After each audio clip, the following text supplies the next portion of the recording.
Hey, I'm Blake. And I'm Dave. And we're back for another movie stream. Dave, unfortunately, it's a dark day in my apartment. It is. Yeah, you don't have your lights on. What happened? Yeah, forgot about that until right before we go live. Yeah, boy, it's live. What's up, pizzas? Live shit, dude. We are alive for now. For now. Don't quote us on that, though. Yeah, we'll see how long it lasts. It'll be good while it lasts. Nice to see you. Wendy, what's up? Wendy. We got the MVPs here. That's all that matters to me in my heart. It's true. You are very selfish. Yeah, I am. So Dave, Yeah.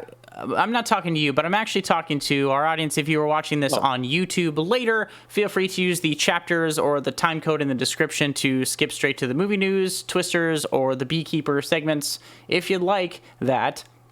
Yeah. And if not, that's fine too. You can stick around. Otherwise, suffer through it with us. You're all welcome here. So, Dave, have you seen anything cool, fun, noteworthy, or new lately? Believe it or not, I have. Chloe and I watched Hunt for the Wilder People. I love that movie. I knew it. I've been telling you to watch, Dave. I know you forget because you block out every movie suggestion I ever have ever. Yeah. I've been telling you to watch this movie for years. Years. Yeah, I believe that for sure. And Chloe and I loved it. It was very cute. So tell if people don't know what the Hunt for the Wilder People is, tell them about it because I love this movie. So basically, it's a movie set in New Zealand. It was filmed in 2016 with Sam Neill. Yes. Which was awesome. And the kid from Deadpool 2. And so basically, what's his name? I forget his name, the character's name.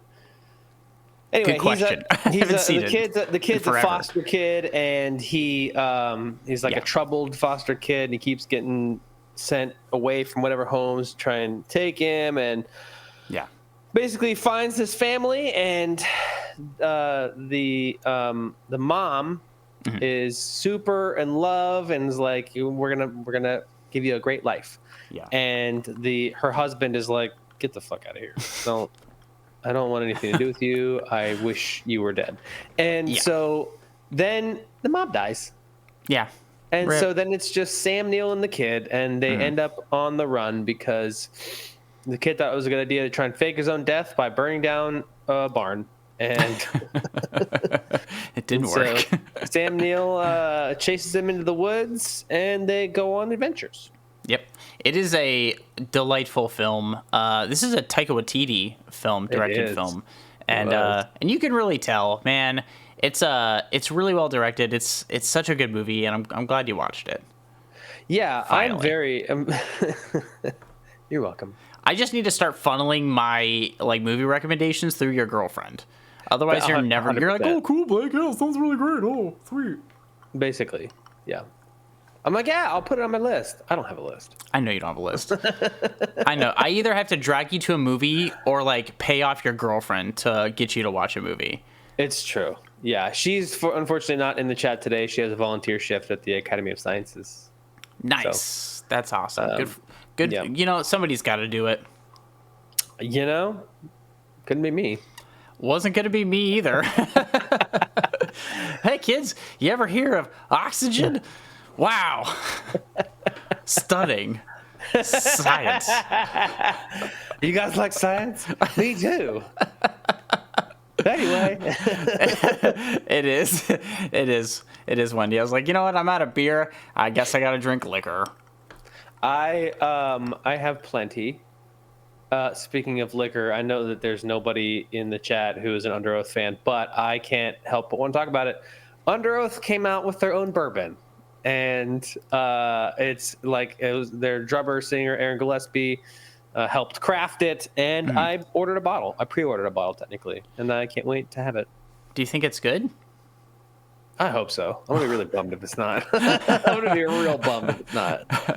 But even if it's not, at least you have the novelty of it, right? Yes, it's true.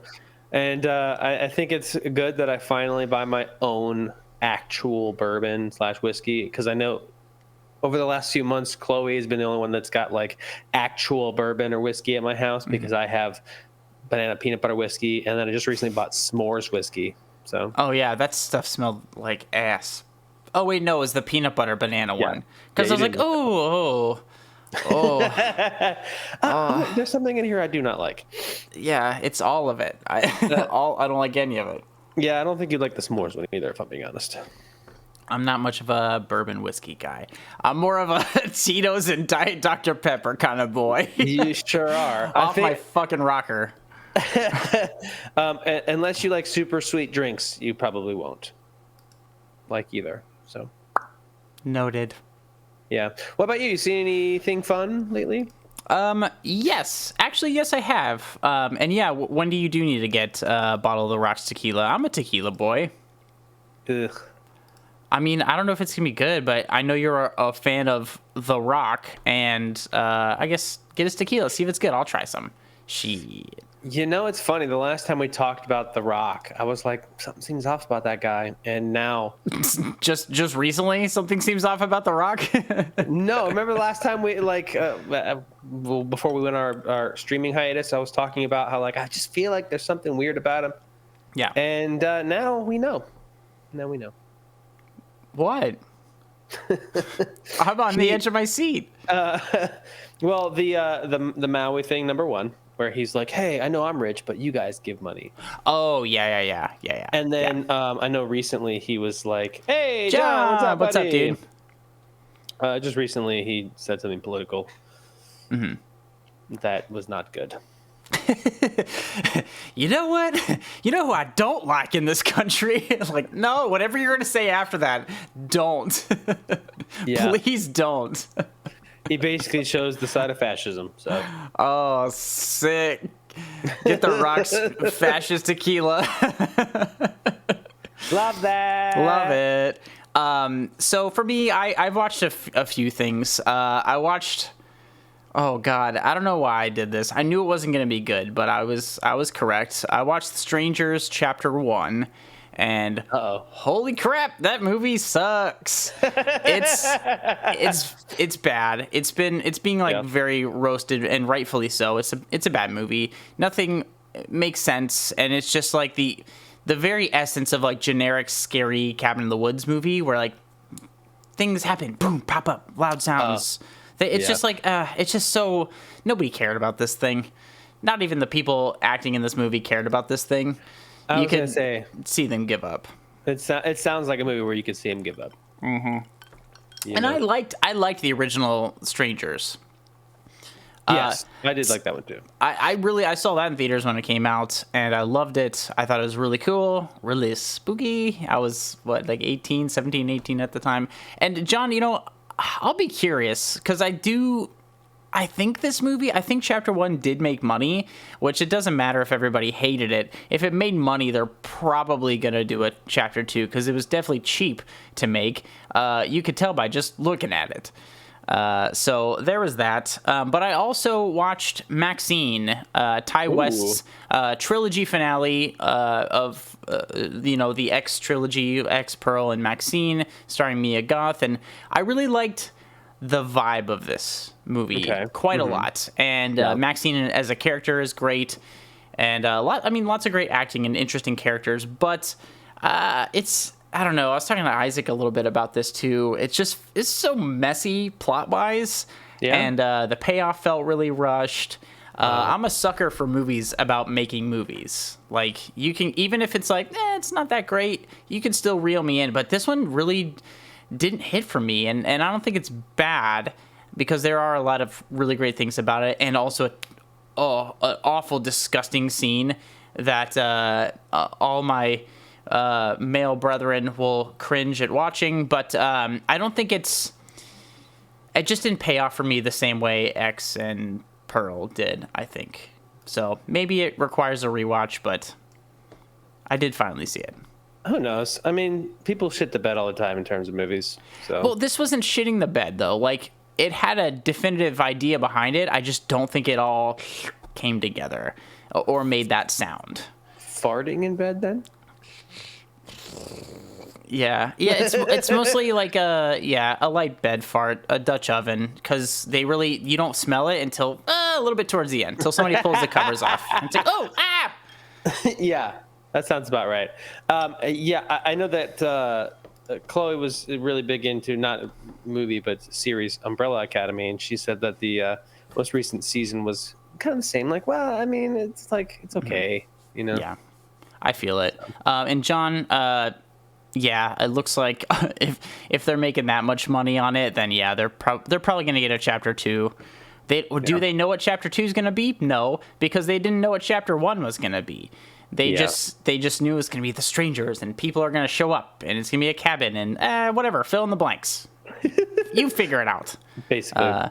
And the director, he was just an intern a couple weeks beforehand, like, hey, you fucking direct this. and he did his best. Was that really his first? No, I have no idea who directed this. I have no idea. But it just felt like that. It feels like one of those like kind of like Studio Notes movies where like, yeah, but wouldn't it be cool if this happened? And someone was probably like, yeah, but that doesn't make sense. And they're like, la la la, we're paying for it, so you got to do it. I love when that happens. Yeah, it's nonsensical. But I saw that, but I also rewatched 2020's Brandon Cronenberg film Possessor, which I love this movie. I love this movie, and I watched it when it came out during the pandemic, and man, it hits so hard and so good. If you're into sci-fi horror, definitely check out Brandon Cronenberg's Possessor. It's awesome. It's great. It is literally about Dave. Whatever. I'm gonna recommend this to you, but like, whatever. I won't be listening. It's fine. It's okay. Whatever. Okay, audience, mom, listen to this. So he's not obsessed with body horror, but he definitely has a penchant for the brutal, and this does have some body horror elements to it. There's a lot of really cool and like trippy montage sequences and stuff, similar to Infinity Pool, which I also loved, which came out a couple years ago or a year ago. Yeah, you be talking about that, yeah. But Possessor is basically this sci-fi concept where like assassins are hired and then they're ported into bodies of other people, and then while in those people's bodies they commit these assassinations and make it look like a natural thing. Like, instead of like an assassination, it makes it look like somebody just snapped one day and did it. And like, oh, wow. There's this whole like, you know, who am I really kind of thing, this like facing of the self, this confusion. Like, it's really, if you are a fan of heady sci-fi or even just horror in general, it's great. It's great. Big recommend. Cool. So, well, yeah. I feel energized by that movie. So, you know, it is funny because like not Invasion of the Body Snatchers, but like Invasion of the Body Snatchers on acid in a way. You know, like it is, they're possessing people's bodies to commit crimes and murders. Interesting. It's cool. It's gross for sure. It's gross, but definitely check it out. It's streaming a bunch of places. So cool. Mm-hmm. Cool. Yeah. Yeah. That's what I got. Well, cool. That's that sounds like a nice slate of movies. I know we're probably gonna mention it more next time we stream, but we're going to see a movie tomorrow, aren't we? I believe we are. Going to see a movie tomorrow. We are. Are we trying to see Cuckoo tomorrow? Yeah. I'm very excited for this. A lot of people have been talking about Longlegs and Cuckoo in the same breath. Oh, really? Yeah, people are like, yeah, like I was at, you know, a trivia night and stuff, and we were talking about Longlegs. Like, oh, have you seen Cuckoo? Be like, oh, I saw Cuckoo, but I haven't seen Longlegs yet. And I'm like, oh, these are, maybe they came out similar times and stuff, but I'm very excited to see it. So yeah, I kind of vaguely remember the trailer and thinking it looked interesting, so I'm excited. Yeah, I like Hunter Schafer too, so I think this is going to be a pretty fun one. People like it a lot, so we'll see. Dope. I'm sure you'll hear my stupid mouth talking about it at some point. Yes, for sure. You will be talking about it, and it will be stupid. Anyway. Sorry. But Dave, we do have some movie news if you're interested. Always. Let's hit it.